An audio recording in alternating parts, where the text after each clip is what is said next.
Camping was fun, by the way. It was really cold, though. Was it very rural? Well, yesterday was the first time I showered since Friday morning at like 5:45 a.m. They did have they had toilets, but there was no. It wasn't even like a porta potty. It was just a seat that emptied out into a large pit, and then there was, admittedly, there was a faucet that spat out cold water, so you could use cold water to you could drink it, which is good because human beings need it to live. Anytime I go camping, I feel like a connection with my ancestors. You too, or am I crazy? No, nah. I mean, my ancestors, they basically slept in a tent, not like 300 years ago, but like 2,000 plus years ago, or they made like a lean-to or something like that. Also, like you don't realize you take sleeping in a house for granted, if only because of the safety. Because like when you're in a tent, there were signs everywhere that were like, do not use scented deodorant or a bear will fucking kill you and everyone will hate you because then we have to kill the bear. Is that what you want? You want us to kill a bear for eating you? I thought you loved animals. Then you got the audacity to use a Dove for Men deodorant, attracting a bear, getting killed, and then the bear gets killed? Bears are relatively smart creatures, and if one of them makes the connection between humans and easily available food, it might start seeking out campsites and homes. It might get aggressive. And in that case, it might have to be euthanized, killed. Not just for human safety, but because it might pass that behavior along to its cubs and along to their cubs. And suddenly, the wilderness isn't so wild anymore. So, I mean, I was occasionally, the first night, I just slept super well. I slept from like 9:20 till 5:45 a.m. Now, you wake up a couple times in the night because I think your brain is like, what the hell? Oh, right, I'm camping. And then you go back to sleep. The second night, though, I woke up like every 45 minutes. And sometimes, I swear to God, sometimes you just hear like a little rustling outside of the tent and you'd be like, I'm just going to relax. Then sometimes you could tell it was a bird. It would get like close to because it has like furtive movements, right? It would get close to the tent and you'd hear like fa fa fa fa fa fa fa fa fa fa fa. But sometimes I don't think that it was a cougar, but sometimes I heard like a purring sound and I was like, I'll tell you two things. The first thing I thought of was I don't want to have to square up with a cougar. But the second thing was I was glad that I had potentially an opportunity to prove that I was not going to get killed by a cougar. Because I read all the literature. The literature about bear safety was like an ounce of prevention is worth 100 pounds of cure. If you see a bear, basically, I hope you wrote your will. Here's some shit you can do that will make you feel like you have a chance, but you don't have a chance. That's basically what it said. The literature on cougars was basically like, you'd rather not see a cougar, but you know what? If the cougar wants to get down, you got a chance. It basically said like square up, grab a stick, and just go to town. And I was like, all right, I could give it a try at least. Coyote? One coyote I'm not even concerned about. I don't think a coyote would try to eat me. I think a coyote might try to steal my kid, but because I'm a good dad, it's not going to get it. I keep my kid in my sight. No coyote's gonna get me. Cougar, that might be close to a 50-50. What is this conversation? No disrespect, you guys are so mentally weak. People are like, if I saw a squirrel, I would just let it kill me. You got some shit inside of you. You got some fire inside of you, okay? Your genes have made it like this far. From the primordial soup until now. If I see a cougar, I'm not like, trying to jot down my last will and testament. Like I'm going to give myself a chance. New York Giants versus New England Patriots 2007. We're going for it, man. Who wins in a fight? Cougar or human male 77.2 kilograms? Strong legs and heart and lungs. It is possible for a human to win a fight against a cougar, such as the case of Travis Kaufman, who choked a juvenile cougar to death when attacked while jogging. That would be me, for sure. An average human has a small chance against a cougar, let alone an elite strongman or an experienced fighter. Dude, can you imagine an elite strongman against a cougar? What is he gonna do? pick it up and carry it for 300 feet and then put it down and turn around and then carry it back? Hello, honey.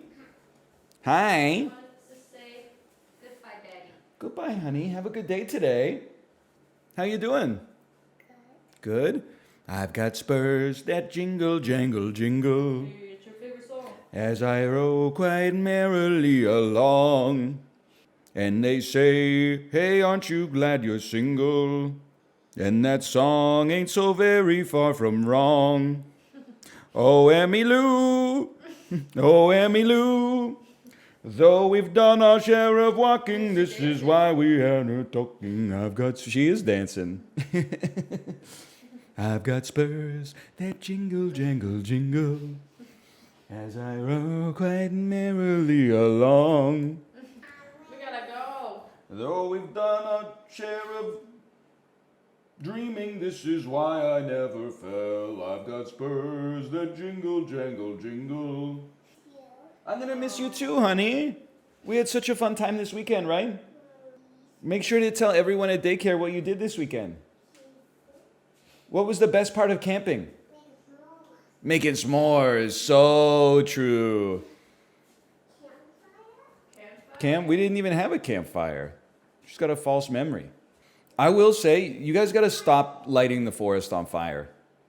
I've literally never been camping and had a campfire, because it's like by the time it's warm enough to camp, there's so many fires that campfires are banned across the entire province. Thanks a lot, everybody. How did you make the s'more? We had a camping stove. I mean, you still gotta eat. I'm not gonna eat just hot rods for 3 days. I'll die. That stuff comes down and pollutes our airspace. Me rolling coal in Alabama in the wintertime. Hell yeah, brother. They'll take it from my cold dead hands. Me inhaling smoke from a fire that didn't start in exactly my geographic position. What the hell, guys? Chill out with all the fires. Yeah, I know. I don't know why everyone's pretending to be so serious. I'm getting called out for glamping. I say this with no exaggeration. You'll hear the same thing on Kate's stream. First night, we slept in the tent, right? There were other tent sleepers. Second night, all the tent sleepers went home. They said it's too motherfucking cold. The only people that were left in the campground was us in the tent and then 30 RVs.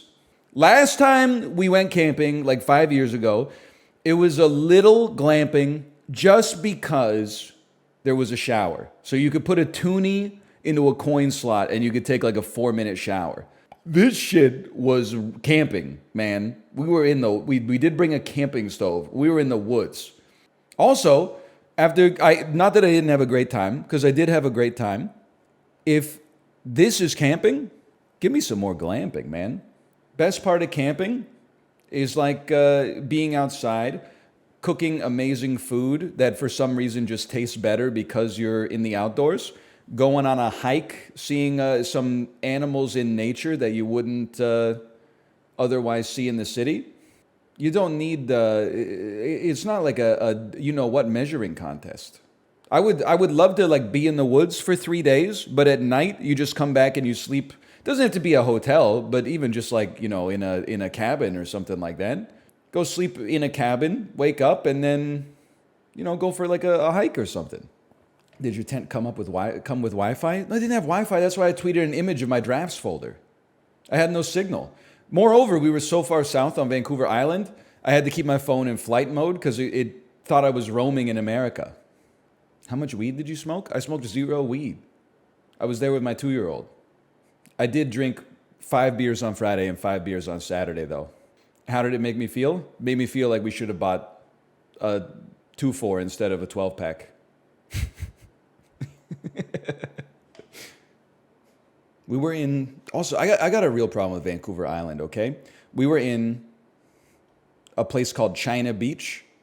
Here's one that'll mess you up. It's China Beach in Juan de Fuca Provincial Park. It's right next to another beach. You know what the beach is called? Chin Beach. For someone who doesn't live in Vancouver Island, very confusing. When you go to your GPS and you're like China Beach, and it's like, do you mean Chin Beach? And I'm like, I don't think so. But it's like two almost identical text strings that are almost identically positioned on the map. I don't know. Just send it, man. Vancouver Island's got a lot to answer for, honestly. One thing I do like about it, we stopped at a town called Sook. That's all I got to say. That's a great place. My friends backpacked right there. Sorry, it's not backpacking. They were glam packing. Sorry to say. Were you in real Sook or East Sook? Listen, motherfucker, the town's got 10,000 people. You don't get to have an East when you got 10,000 people. Vancouver gets an East, okay? LA gets an East. You got a Tim Hortons, an A&W, and an ICBC. There is no East. There's just Sook, okay? He was in East Sook. Motherfucker, you don't even know, man. You don't even know. Gotta catch a hunker, a grouper, or a tuna. Gotta catch a hunker, a haddock, or a cod. Gotta catch a hunker, albacore.